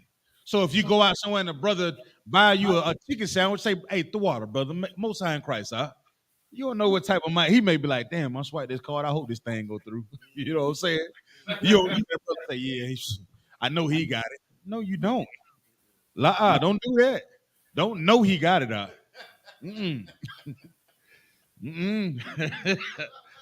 No. Don't know he got it, Buck, y'all. That's something brothers in the world would do. sit back and watch you pay for something and be like, in here? No, you want me to get it? I got you, brother. Don't worry about it. And that way, when we done, we say, the water, thank you. Huh? That's proper etiquette, right. You on that goes, that's not just high, but that's very high. Right. You understand? Read on. For their work's sake. For their what? For their work's sake. For their work's sake. What does that mean? Let's lock it. Come on. For the stuff that they did? Yeah. He keep it plain Jane on it. For the things that they do. You want to say the water for what it is that they do. Because each and every last one of us that are in this school that are making the sacrifice that we make is important to the Lord. For this work sake, right? Read on, boy, y'all. And be at peace among yourselves. And be where? Be at peace among yourselves. Now be battling back and forth. Be at peace among yourselves. Now you didn't understand what I was saying to you. Be at peace among yourselves. Now that's just your opinion. Be at peace among yourselves. You know, sometimes it's best to just get the job done instead of going back and forth. Be at peace among yourselves. Right. It's almost it's this comedian. He's a devil. I used to listen to him when I was back in the day. Jerry Crowley. Y'all ever heard Jerry Crowley? You know Marcel Ledbetter. Y'all never heard none of them stories? Well, it's one of the stories, right? He take this guy out fishing with him, and he want to know, man, how it's a drought and ain't nobody catching fish but you, right? And the man said, man, how in the world you catching fish? So by the time he asking him how he done catching fish, you know what he done did? He had a stick of TNT, had done lit it, bunker, y'all. He said, what you about to do with this? What you about to do with this TNT? And the brother said, well, I'm about to fish. He said, you gonna fish with a stick of grenade? He done lit it, right? And the man said, well, what you gonna do? You gonna sit here and argue with me or you gonna fish? You know what I'm saying? Huh? Sometimes it's good to do the work out. We follow the orders, we do the job. When the job is done, we can sit back and review what we could have done different or better. It's all part of our what? Our duty. And we should do this job in peace. It shouldn't be no turmoil in here because it's based on what? Order. Everything is done in decency and in order. Captain I thought tell you to do it, do it. It's done. It's like, sir, done. Right. Who's next? That's create peace, right? Read on. Verse 14. Now we exhort you, brethren, warn them that they are unruly. Do what? Warn them that they are unruly. Comfort the feeble-minded. All right, so what does that mean?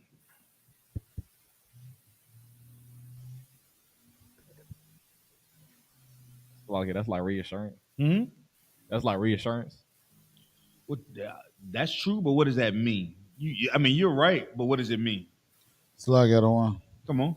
When it says comfort, you give someone, like you said, like you give them hope.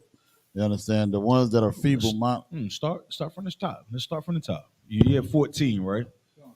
What do you have to do first? It said, now what? Now we exhort you. What does it mean to exhort? To hold at high esteem. Right. You hold them to high esteem because they're doing what? The work. Right. You see the work that a brother's doing. You see the work that a sister's doing. Do you know how hard to give it up for somebody when you know they slacking? Jeremiah, you play basketball, right? Sir. Let me ask you a question. Do you get the same respect for doing a layup if you cherry picking than the brother that run full court and do the layup? Sir, you don't. And what do we always say? Man, you cherry picking, right? You don't get no respect for cherry picking, huh? But guess what? Brothers in here, we see brothers. We don't want to see a brother that cherry picking. You understand? You understand?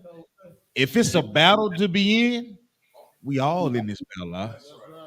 You ain't just sitting back waiting to get the layup. Either one is one. Somebody said something? No, ain't no cherry picking in here. Right. We all got to lift this thing together. A soldier understands that. That's right. Y'all ever seen them dudes that be dancing with the casket on their shoulder? They be doing that.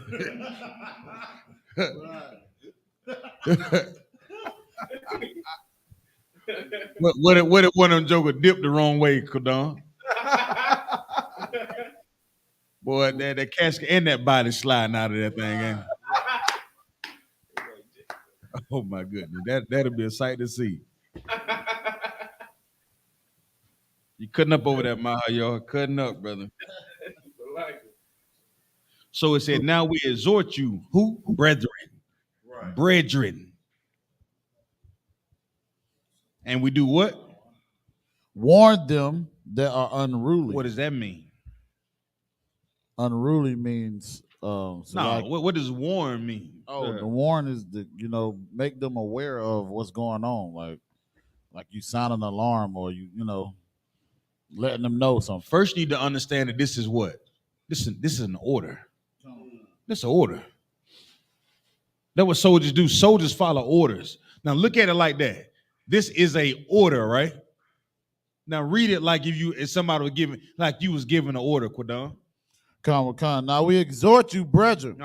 Warn them that are unruly. That are what? Are unruly. Yeah, that's an order right there. I'm warning you that when you're unruly, to warn them, do what? What does that mean?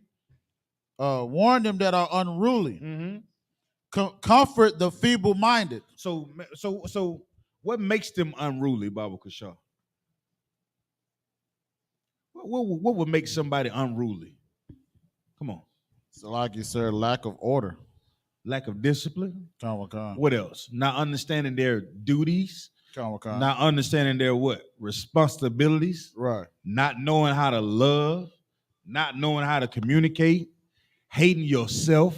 Hating your brother. Right. Hating your sister. Right. All those things would make somebody what? Unruly. That's right? What else? Comfort the feeble-minded. So it says comfort the feeble-minded. What does it mean to comfort the feeble-minded? So first we got to warn them that are unruly, that are calling all type of what? If we're at war and you're being unruly, what are you causing? So like you said, turmoil. Yeah, turmoil. You causing a distraction. Right. You're unruly. You ever seen you trying to learn something or pay attention to somebody and you got the kid, somebody over there just doing something crazy? The first thing go through your mind. So like you said, what in the world is this boy doing? First it makes you uncomfortable. Right? Like first thing that you realize that guess what? I can't even pay attention. You ever you watching your favorite television show? I know y'all be into that what's it, Power? Not Power, what's the new one? What you be watching? Look, I know, look, I get with these young brothers over here. So you watching that BMF and your little sister in there playing the guitar. She just in there, ding, ding, ding, ding, ding. What you gonna say? Cut it out. She keep playing it. And what you gonna say? I told you one time to stop playing it. She still ding, ding, ding, ding, ding. She keep playing it the third time. You realize that your sister is what? Undisciplined. Salak. Come on with it. I got to hit on this, sir, because you hit it on the nail on the head. And this should be an example to everybody who's watching our classes online. You ever notice how you get to watching the class, then here comes somebody calling or some kind of distraction? Don't let them distract you from watching these classes. Come on, give them a hand. You know who the real distractions be when you start learning this truth? Your family. That they're gonna call you unruly, but they're the ones that are really going against the Lord. You going to that class again? Huh? That's what they're gonna say. You going out to that class again? They're gonna tell you to put them things on y'all heads. And then what they be saying? What them bands y'all be wearing? What them y'all look like Ninja Turtles? Okay. I'll be a Ninja Turtle. But soon as your problem kick in, hey, cuz. Hey, But that's part of a soldier duty too. We go back and forth with the civilian. Sometimes it's good to extend yourself to the civilian to understand. That's why we go out and Command Junior Hunter has food programs. You understand? That's why we have the prison program. Right? Read that verse again, Quadon. Come. It says, "Now we exhort you, brethren, warn them that are unruly, comfort the feeble-minded." You know how somebody respond when they are ruly, they're actually being in order. When they come through the door, they say "con" on the one con. Somebody who just be like, "Yeah, I'm watching you." I have to start watching you. Yeah, uh-huh. Yeah, hey, it's like it, soldier. Can you get this done? Yeah. Nah, you sure you want to be in here, brother? Because we say "con" on the one con around here, and we do it with pride. You understand? That's right. We do it for it to mean something. I'm saying, sir, yes, sir, to you because I see what you do. But I also can imagine the things that I don't see in the sacrifices that you make. And that's what that's something for all of us to understand too. See, it's good that we be at camp around each other and you see us struggle and fight to push this truth in the earth and the sacrifice that we make to push these classes on the internet. But imagine what your brother is doing when he's not around you. Do you know the battles that they fight? You know the battles that they going through that you don't know about? The type of work that Kawal doing at 2:00 in the morning.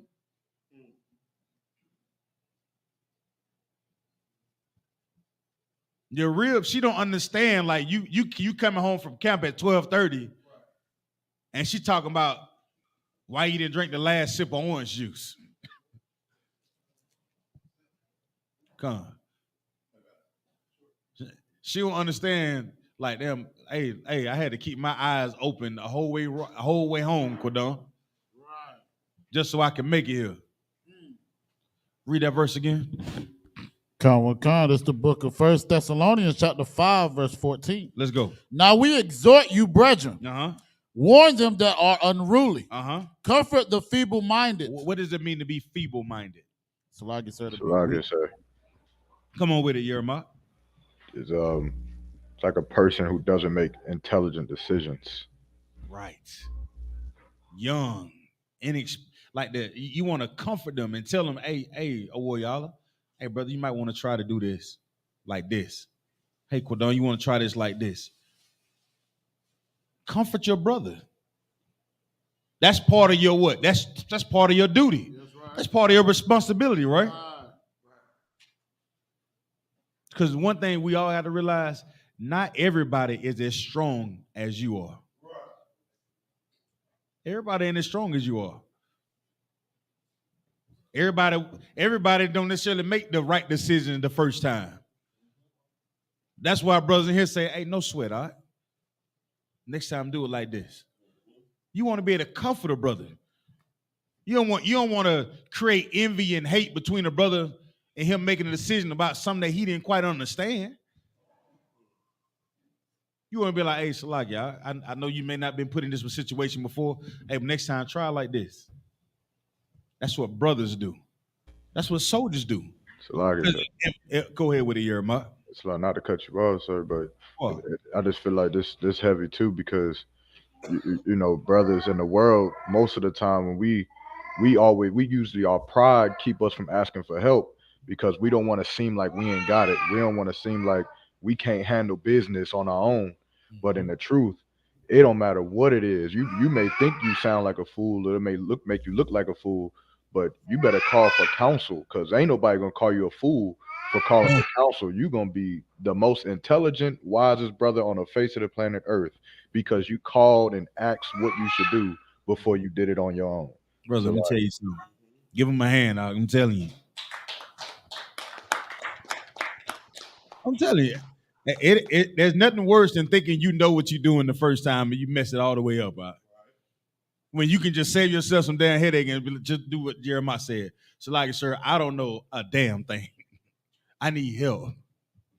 God, you know what I'm saying? You don't want to. You all of it's gonna be a learning curve. You understand? Because we all got things that just gonna hit us across the head. But some things you don't want to get hit across the head with because you done heard it time and time again. Do it this way. But you still want to be able to comfort your brother, comfort your sister. So that way you can help them through that decision that they made. They're going to make it out. Right. That's the whole point of being a brother or sister, right? Feeble-minded, read on. Come. Support the weak. Be patient toward all men. Right. Don't fight a brother that's trying to help you. You know what I'm saying? You trying to be a brother help. And that's what they say. Like, y'all ever seen them and say when somebody is drowning, and sometimes when somebody's trying to save them, they actually drown the person that's trying to save them. Come on with it. Nah, it's like there was they made a movie about it, but it was some foreign country where these kids had got stuck in this cave tunnel, and the only way that they could get them out was they had to sedate them underwater because while they carrying them under the water, if they woke up, then they would start fighting against them, and then they would end up dying and drowning. You know, it's like so they had to keep them asleep. Damn, ain't that something? When we talk about brotherhood, when you realize a brother's actually trying to help you, don't fight against them. That's crazy. You're in harm's way, ain't that what we said earlier? You may not be in physical danger. You may be in what? Mental danger. If you're not in mental danger, you may be in financial danger. So if a brother is trying to help you out, don't fight against him. Right.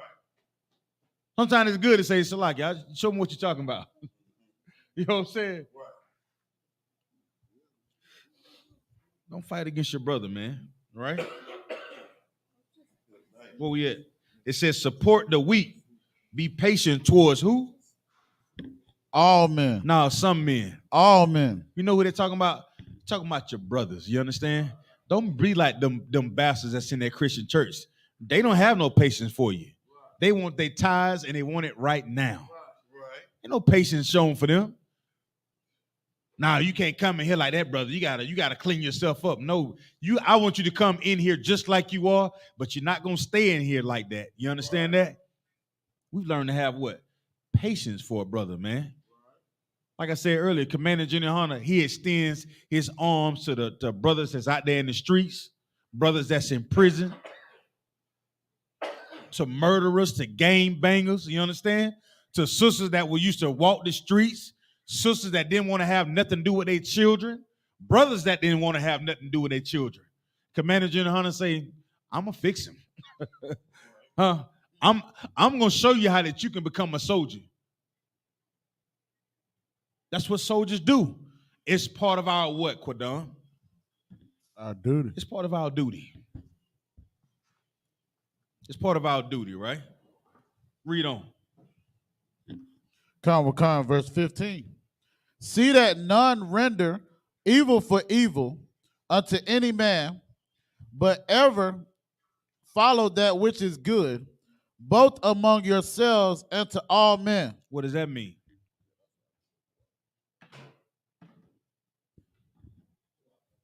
So like I said, if I may, render evil, see that none render evil for evil. That's just like if a brother, come up and do something evil towards you, you go back and do exactly the same thing, Like what Christ said, an eye for an eye. It's like you plucking his eye out, now you're going to pluck your eye out. Instead of you being, like, Salaki, brother, you all right? Like, so like it says, don't render evil unto any man, meaning your brother. Yeah. Just because somebody does evil to you, does not mean that something evil should happen to them. Salaki. Come on with it, Shabayala. And Christians, this a good scripture too. Christians will take this and take it to mean like turn the other cheek. The ISUPK don't teach, somebody slap your damn jaw off. You don't slap them back. You better defend yourself. This more or less talking about like somebody do some evil to you, meaning talk about you in a certain way, you know what I mean? Evil, speaking evil on your name, you don't go back and spread it, you know what I mean? Go to that man and him alone and see what's going on with that brother. Right. You understand? You don't want to be that brother. It'd be like, Lord, please punish him. Lord, take his toe. You know what I'm saying? You don't want to be that type of brother. Be that type of brother. Say, you know what, Salaki, Lord, he got me. Lord, thank you for allowing me to still be able to breathe. That's a whole nother type of soldier there. You know what I'm saying? Yeah, it's rough. You're damn right it's rough. But if we don't do it, then guess what? Nobody will ever change, huh? Because I got a reason that I'm convinced that, nigga, I'm cool with hating you. Ain't nobody else can tell me nothing different. I got my reasons. Yeah, sure is. You ever done something and you just say, yeah, I'm right for doing this. You just know you right for it and ain't nobody gonna tell you wrong. But them type of people that there,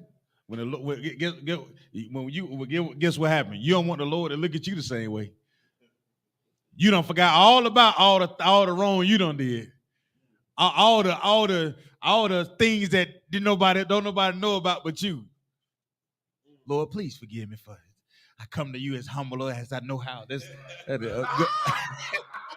good old Christian now. As we bow down before you. That's what they do. Okay. That's what a Christian do. It's easy to look at somebody and say, I have a reason for hating you. You did this to me. I hope the Lord take your whatever. And then something bad happened to that person. And then you glorify in it. Mm-hmm. You should feel sorry for him. You should feel sorry for your brother, your sister. We have to learn how to have some type of remorse for one another, even though we see each other going through something. It's a lot. You can't see your brothers out there pushing dope and be like, man, them niggas should die today. Lord need to send a lightning bolt. Wait a minute. I thought they used to call you Trap Freddy back in the day. What you talking about? Then you used to be Trap Freddy? You see your sister, look at her. She just out here twerking and getting all the likes on Instagram. She this and she, wait a minute. They used to call you Jawbone back in the day.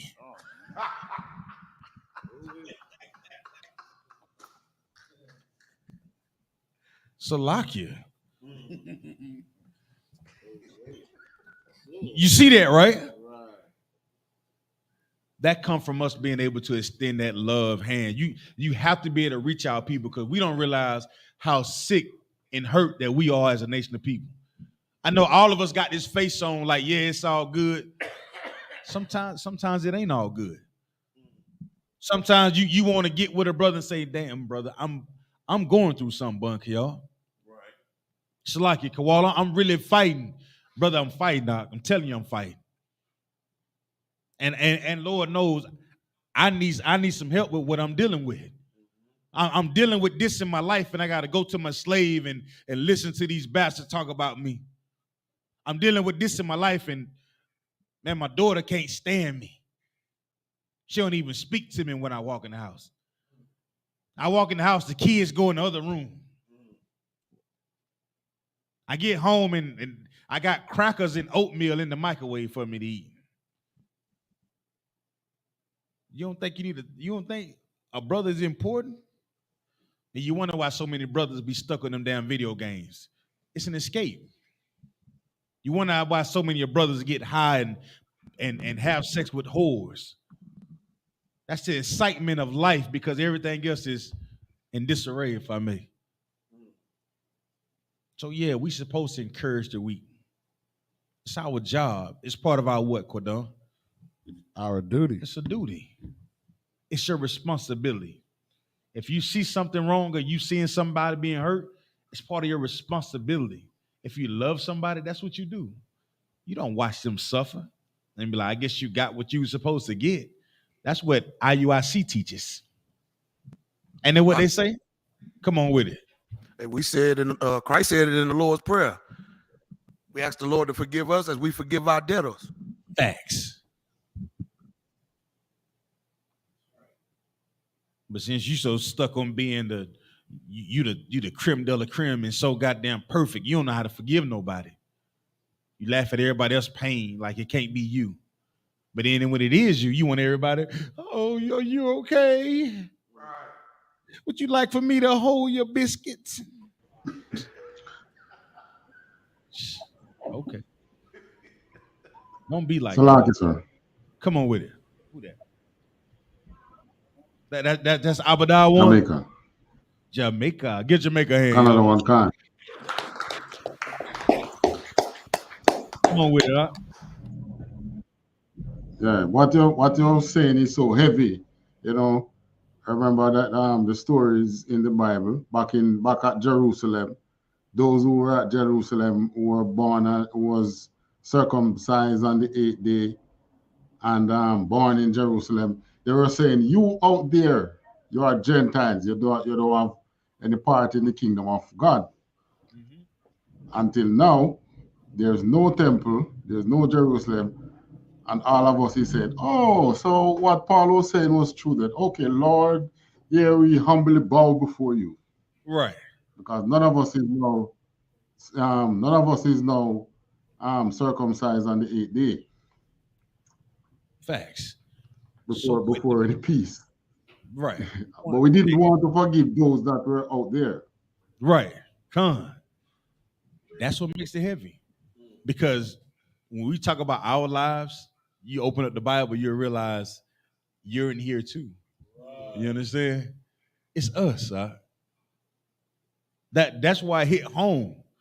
You get talking about a soldier's life and making the sacrifices for everybody that's around you. You do it because you love them. Everybody not going to understand it.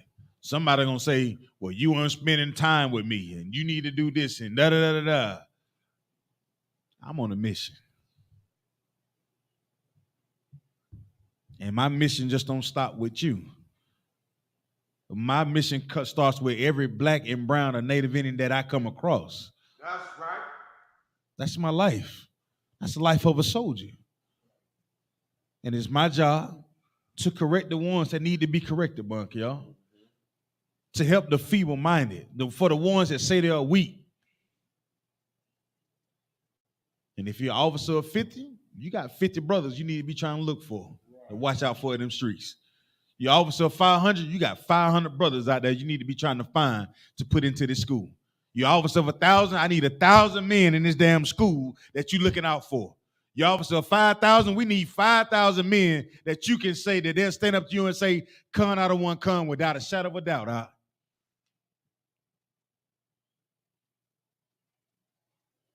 Y'all seen them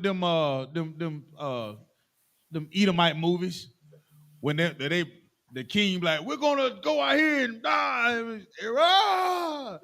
and they take 2 steps and the bow and arrow hit them.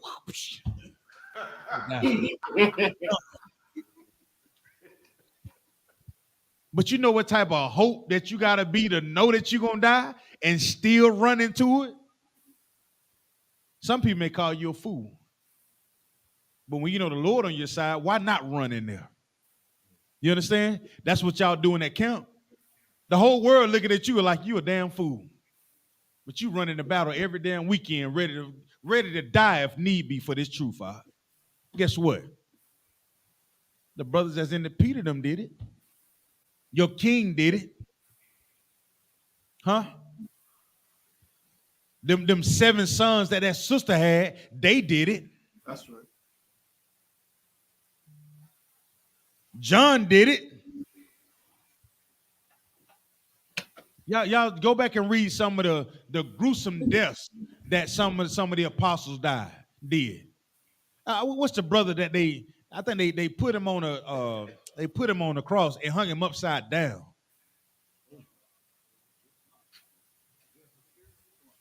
I forgot the brother's name. Go look it up. Some of them brothers died some terrible deaths. I want to say Peter, one of them. I forgot. I go back and look, but I'll find it. Guess what? All the thing you gotta do today is say, "Lord, I'm with it. I'm gonna keep the law, statutes, and commandments, Lord. Huh? Drop that. We're gonna finish this up with let's go to the book of Romans. So like I said, it was Peter. It was who? It was Peter. It was Peter. You see that? The water, Jeremiah. Most High in Christ, the water, brother. Give Jeremiah a hand, man. Most High in Christ. Now to make sure you see that's backup right there. That's brotherhood, right? You see that? So somebody in the world, they you gonna call a brother, man. At least I know I ain't crazy. Right. Huh. Let's go to Romans 8 and what was it? 8 and 24, Bob Quishaw. Then we're gonna get up by this last one, 8 and 24. This is the book of Romans, chapter 8, verse 24. Now this is something we have to understand as being soldiers, okay? Something that you need to understand as being a soldier. I'm gonna see if y'all can break this down. We're gonna get up out of here, all right? I'm gonna give somebody to take a crack at it to get us up out of here. 8 and 24. Come on. This is the book of Romans, chapter 8, verse 24. Come on. For we are saved by hope, but hope that is seen is not hope. For what a man seeth, why doeth he yet hope for? Read it again. I know, it's one of them. For we are saved by hope. Uh-huh. But hope that is seen is not hope. Right. For a man seeth, why doeth he yet hope for? Mm-hmm. Verse 25. Who break it down? Who want to break that part down?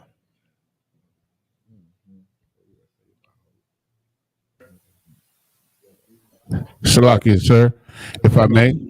Please. Okay. Okay. If something has already occurred, basically, if you've seen it, that means it's already happened already. Yanazar. Let's use what's there first, okay? Let's use what's there.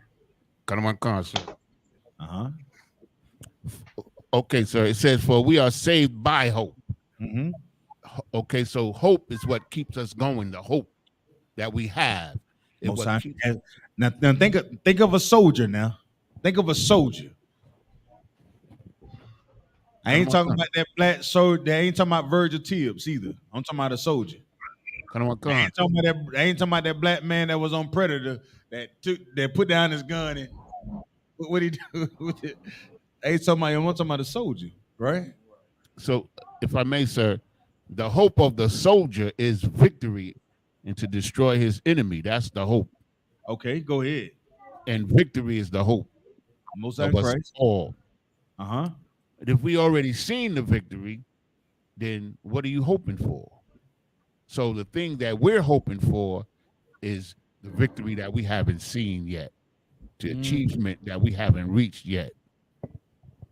So, in other words, what it's saying is, it's real easy for you to believe in something that's right there in front of you. You understand? It's real easy to be like, yeah, I got this. We're gonna win this game tonight, Kawal. We up by 30 points with 2 minutes left in the fourth quarter. Yeah, you gonna, of course. It pretty much don't matter, right? Because you know the ball game is over, correct? Everybody you on point with me, right? So ain't no need to look for a heroic win. The game is already in the bag. It's in front of you, right? Read on. So you ain't really got nothing to hope for. The game is done. What you need hope for when you know it's done already? Read verse 25. Verse 25. But we hope for that we see not. Mm-hmm. Then do we with patience wait for it? Right. Then do we with patience wait for it. That's a statement. Then break that part down. Salaki. Mm-hmm. Go ahead. You got it, Yarmouth. Okay, Khan. So Salaki, like what this scripture is talking about is our endurance in the truth.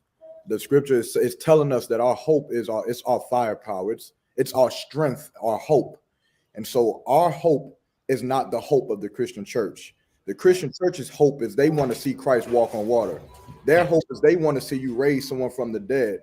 Thanks. Our hope is that we get another day and another year to raise our brothers out from this world, and that we continue to do this work. Otherwise, if tomorrow we say, damn, Christ isn't back yet, then how much hope did we really have? How much faith do we really have if tomorrow's our deadline? If the year 2000 is the deadline for us not eating shrimp, crab, pork, and lobster, then we don't have much strength. But our hope is that it doesn't matter until the day that we die, we will continue to do this work, which is why the UPK is second to nobody, because we have no deadline for the work that we do. Most High in Christ. And in the famous words of Jim Muhammad, give him a hand. And with that, I'm gonna turn the class over to preaching power of the Lord, Bun Kios.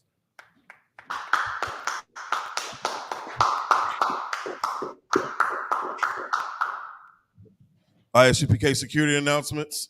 We are the ISUPK, started out of 1 West, 125th Street, Harlem, New York. Rule for new brother and sister. When a new brother or sister comes to the school, they are off limits for 6 months. They are to be saluted only. They're here to shed themselves of the world. If they need transportation, the teacher will arrange it. After 6 months, if a brother or sister has an interest in a particular person, he or she must get permission from the head to speak to a brother or sister. There's another 6 months in which the brother and sister will court each other. After this 6-month period, the brother and sister will get permission from the head to marry. Tithes, which is a commandment. Book of Numbers, chapter 18, verse 21. Book of Malachi, chapter 3, verses 8 through 10, means 10th in the Hebrew. It's pronounced ma'ashera. 10% of every penny of any increase the Lord gives you, give to Treasury Department or teacher. Priest fund, free will offering for priests, not mandatory. Whatsoever amount you would like. The upcoming Holy Convocation. We have the Lord's 54th Passover, 14th day of the first month, Saturday, April 1st of this year, according to Exodus chapter 12, verses 1 through 51, the book of Leviticus chapter 23, verses 4 through 5, book of 1 Corinthians chapter 5, verses 7 through 8, and the book of 2 Chronicles chapter 30, verse 17.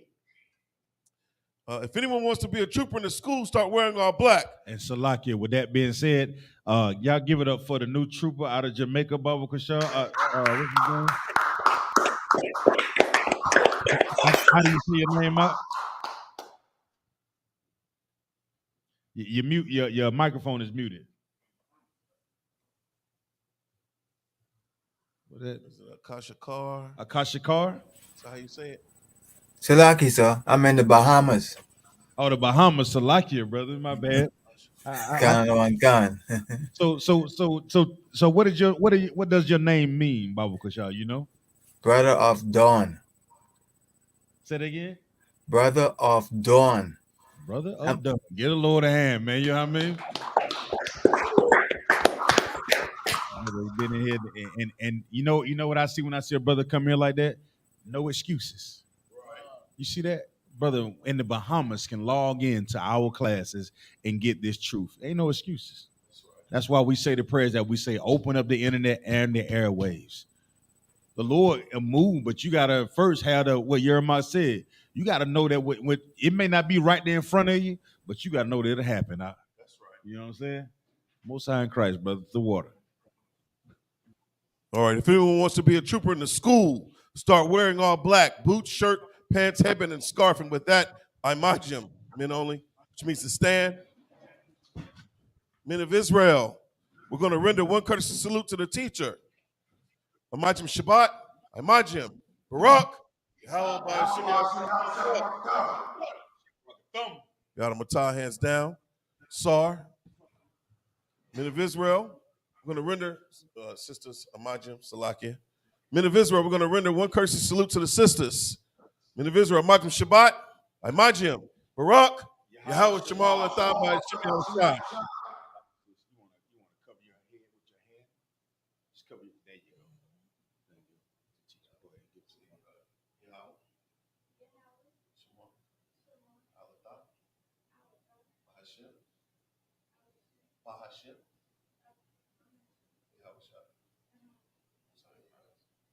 And with that, class dismissed.